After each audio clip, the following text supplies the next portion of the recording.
This is the Intro to Mobility easy series of movements for your hip openers, your quads, and your hamstrings and your glutes. So I'm going to be going through each of the movements that you will be able to incorporate into your program, showing you how to do all of them, showing you some ways to modify them to work for you, and just giving you a little bit extra cue to figure out how to do these movements beyond just what is written in the program. With these exercises, you can choose to incorporate which ones work the type of mobility that you are seeking. So maybe you want more quad and hamstring focused. You can pick those poses that work for those particular areas. If you just need a little bit of everything, then go ahead and just dabble in, what works for you. You'll learn more about your body throughout this mobility journey. So always remember to listen to your body, don't push into areas of pain, and to breathe through.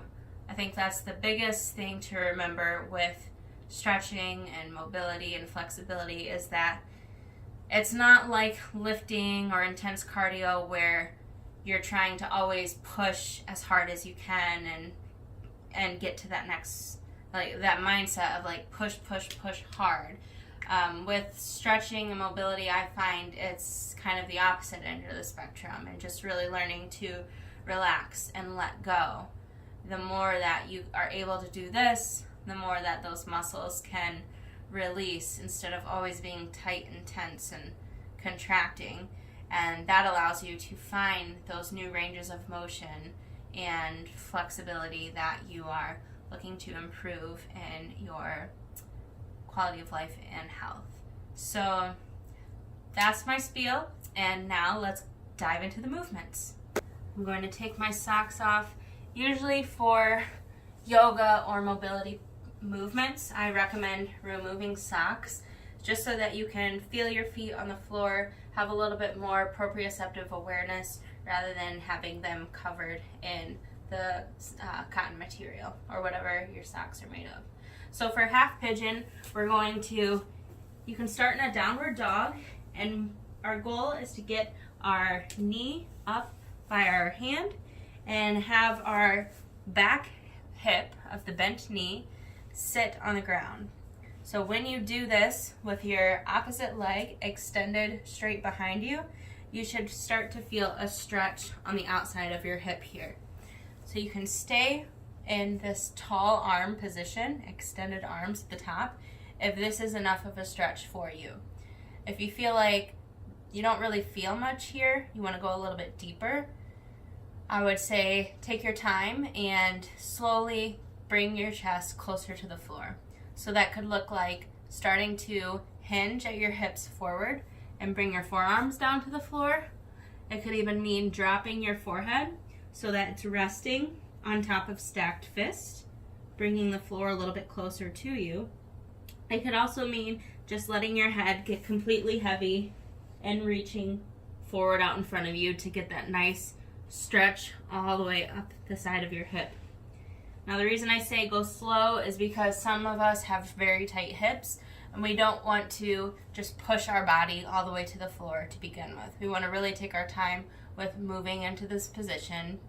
And again, noticing that with each breath that you take and you relax a little bit deeper, the more your muscles are able to let go and allow you to go all the way into the stretch. So that's our half pigeon. Next, we'll go into royal pigeon. So what that will look like is keeping that right leg forward, or whichever leg you started forward at the top. You're going to just bring your chest and your torso upright a little bit and start to reach back for this back foot. Once you grab a hold of the foot, you should start to feel a stretch in the front of your opposite quad. So to make it easier, we come a little bit more upright, and I don't really feel too much of a stretch here. Then the more that I lean forward, I start to pull on this back foot, and I feel more of a stretch in the quad. So if this movement is a little bit rough on your knees, you can choose to come down onto your side of your hip, still getting that pull on the back quad. You can also choose just to take a standing position here, balancing on one leg, maybe holding onto a wall and getting that stretch in the quad. That's what we're looking for here. Next, we'll move into double pigeon. So we started in the half pigeon position with one foot straight back and that opposite leg slightly bent. So our next movement to double pigeon will be bringing both feet forward and stacking one foot on top of our inner thigh. And then you can stay right here in this stretch. Since my right foot is stacked on my left thigh here, I'm feeling more of a stretch in the back of this right thigh because it's a little bit more in a stretched position. If I want, I can take my other foot now and bring it on top of my thigh. That's going to then give me a little bit more activation on both sides. However, if this is too much for you, just start with the first one of bringing one foot on top of the inner thigh. And if this is too deep of a stretch for you, you can also just come into this Indian style position and just have your feet not as close to you. The more you bring your foot closer to you, the more it's going to stretch these muscles, and the harder it will, or more you will feel the stretch. So to feel a little bit less of a stretch, if you don't have the mobility through the hips yet, just take your feet a little bit further away from you and go until you feel a comfortable stretch, but not in a position where it promotes pain. So after our double pigeon, again, if I start with my right foot stacked on top of my left thigh, then I would want to reverse that just to be symmetrical on both sides. So I'm going to take my left foot, stack it on my right thigh, and then either stay right here in this position if this feels like enough of a stretch for you, or I'm going to bring my opposite foot over top as well. And then now, again, I have both sides stretching here, but more so feeling it in actually the left side, because the left side was the foot that I stacked on top of my thigh first. Next position will be dragon. Dragon's, again, a hip opener, which is what we've done so far aside from royal pigeon. So for dragon, we are going to have right or left foot forward. I'm going to do right foot forward, and I'm going to come into almost a runner's lunge position, but my back knee is going to be down. For dragon, I'm just going to have my right hand inside of my right foot, and I'm just imagining that I'm pushing with this right knee away from my body. What that does is open up this right hip. Lizard takes dragon one step further, and what you'll do here is inch your foot just slightly to the right. So we're going to go a little bit further into this range of motion, and we're going to really imagine pushing that knee to the right this time at the same time as we shift our foot so that our weight is mostly in the pinky side of our toe. So you can see how just this small movement right here really opens up that hip. So just little micro movements can make such the difference. And sometimes students will notice that this runner's lunge position can be a lot on their hip flexor, the knee that's down. So if you're feeling that in the stretch, you can just inch that back foot forward slightly so that you're not really dumping into that hip flexor. It's more just acting as a stabilizing leg, and we're more so focusing on this movement in the right leg, getting that stretch there. Moving into another hip opener, we'll go into seated butterfly. So for this position, just bring the soles of your feet together.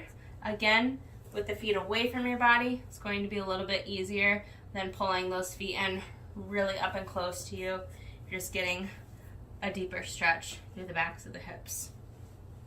If this feels a little bit easy for you with your feet pretty close to your body, then you can start playing with changing the angle of your chest as you drop your chest into a more compressed state closer to your legs. The more you're going to feel stretching happening in the back of those hips again. So really take your time through these movements, taking a few breaths throughout each and just letting your body relax further into the stretch, building that flexibility. And with all of these movements, you don't have to stay and breathe in them forever.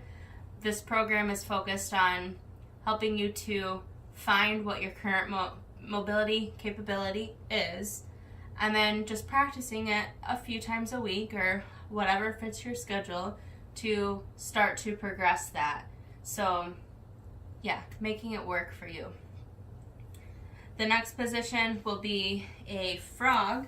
So we will come so that our chest is close to the ground. Our knees are going to be open and our feet are going to be turned outwards as well. We can come down to our forearms and start to feel that hip opening stretch here. If this feels too easy, we can also either stack our fists, dropping our head onto them, or we can also just bring our head all the way to the ground. Whatever is a nice stretch for you there.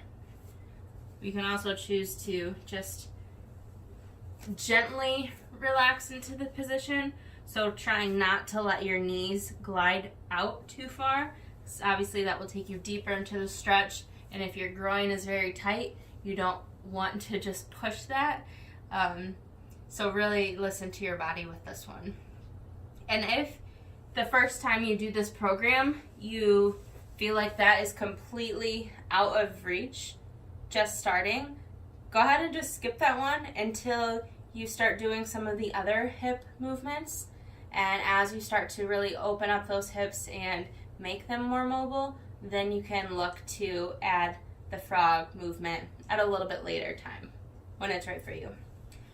We'll go into a deep squat next. So deep squat, I'm just going to bring my feet into a position that's comfortable for me when I'm doing a regular body weight squat or maybe a barbell squat. And I'm just going to focus on making sure that my weight is symmetrically established throughout my feet. So I'm not leaning too far forward. I don't have my weight dumping all into my heels or on the outsides of my foot or insides.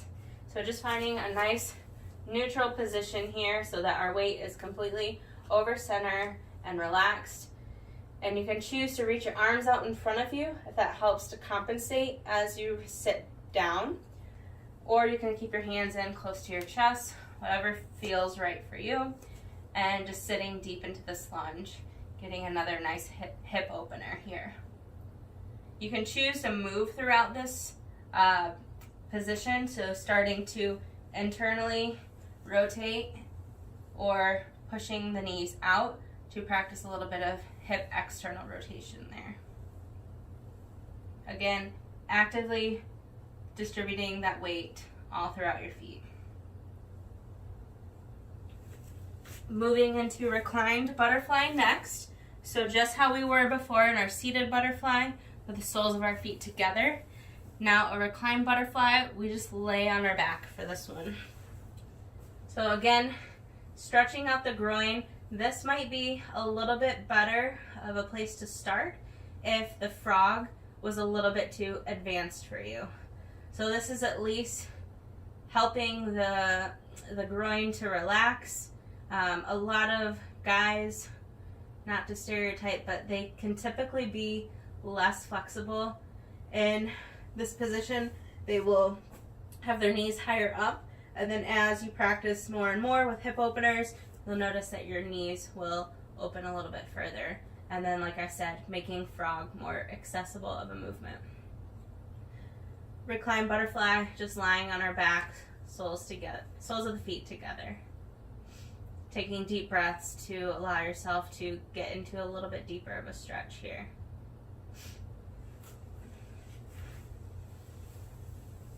After Reclined Butterfly, we can go into a bridge pose. So again, that will be back on our back. This is going to be a little bit of a hamstring movement here. And we will push our feet into the floor, lifting at the glutes, just practicing that range of motion throughout the hamstrings. So when your bottom is on the ground, your hamstrings are a little bit elongated here, a little stretched out.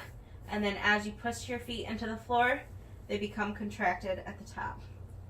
It's just noticing the mobility that you currently possess in your bridge position. And really being mindful as you move through these different movements, feeling the muscles engage entirely all the way up the back of the hamstring, and feeling it all the way into your glute, rather than just moving really quickly through the movements and not so much focusing on the whole muscle firing. We will go into a seated tree.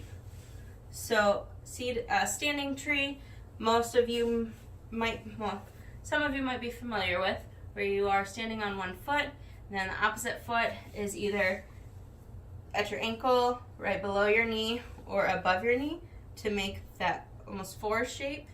With a seated tree, we're doing the same sort of idea, but in a seated position. So bringing that sole of your foot to wherever feels accessible for you along that extended leg. And then we have a couple options in this movement to either reach up and fold forward, feeling the stretch more along our back, feeling a little bit in the back of our hamstring, all the way up to our calf. We can choose that route, or if we want to switch it up a little bit, we can also reach up, but instead of just folding forward, we open up and come over top. And then that way you can feel a nice side stretch here, feeling it all through your lats, your lower back, and just feeling a little bit different of a stretch depending on what your body is calling for on a specific day. Or if you are known to have a lot of tightness in your lats, maybe that is a more appropriate way to practice this movement than the folded forward position. So really making sure that you are moving in ways that serve your body and that are right for you, rather than just, following exactly what's on paper. We will also go into a seated wide leg forward fold. So making a straddle position, and your straddle might look different than mine. It's again coming down to our groin flexibility here. It can also be related to our hamstring flexibility as well. So if you feel like your straddle is way more narrow today, that's perfectly okay. It's all about you and your own journey versus comparing to others. So the goal with the wide leg seated fold is to just find a comfortable straddle position, and then again reaching up and then hinging at the hips to find where is an appropriate stretch so that you feel it through the backs of your legs. I like to flex my toes in this position so that I can more easily feel the stretch. If you feel enough of a stretch just kind of sitting here with your hands reaching towards your feet, then that's where you're at today, and that's okay. But if you want to feel a little bit more of a stretch, if you don't feel like you really feel much at all, then that's where we will reach up and then hinge at the hip to get that slight forward fold position. And I always try to cue hinging at the hips to feel the stretch rather than just dropping the chest forward, getting all the rounding in the spine, because when you hinge forward here, you're getting more length in the back of the legs compared to just bending my chest forward, where I don't get that compression and I don't have the pulling of the leg acting as I'm folding my whole upper body in half. Next, we'll move into Supine Twist. So that will be a lying position on our back. You're going to bring your knees close into your chest, extend your arms out to your sides, and then drop your knees to the right side. As you drop your knees to the right, you can look your head towards your left hand.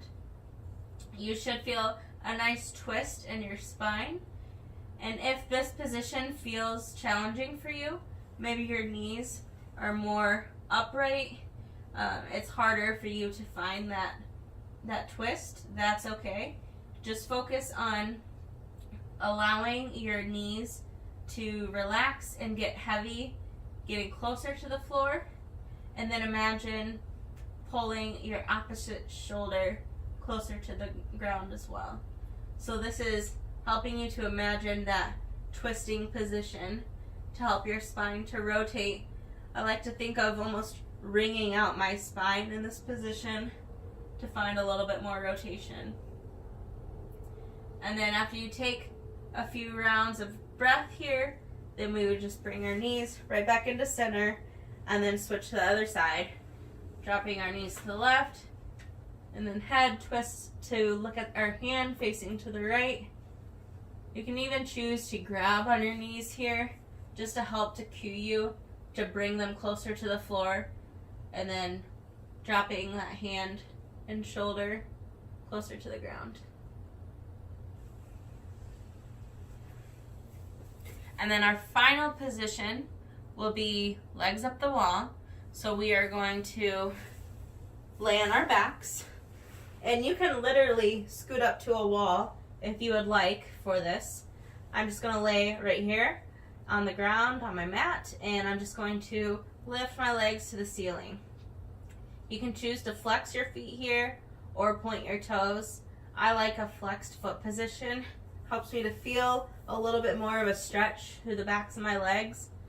This is really going to help strengthen the core, and as you can imagine with the stretch in the back of the legs, helping to lengthen those hamstrings and again just improve some mobility in the backs of your legs. So if this feels a little challenging to you, just getting started because of the core activation that it calls for, you can choose to place your hands under your bottom, lifting your feet towards the sky. That helps to make it a little bit easier by not causing as much stress in your core, lifting your hips a little bit higher and not making your core do all of the work. You can also choose to bend at the knees. This is going to shorten the lever of your legs, so it's not as much weight, again, that you're having to hold with your core. As you bring the weight a little bit closer to your center, it's going to make it a little bit easier. And again, you can play with the progressions here, so maybe the first day with your hands out to your sides and your feet up in the air, you're like, oh my gosh, my core is dying. Then this is where we can start with bending the legs and decide, okay, this is a good core challenge and I want to stay here today. But if you're more into this movement to try and get some hamstring mobility out of it, then the goal would be to have the legs extended. But if it's too hard on the core, then that's where we bring our hands underneath. So now I'm getting the hamstring mobility out of the movement, but I'm making it a little bit easier on my core so I can get the desired effect that I am looking for.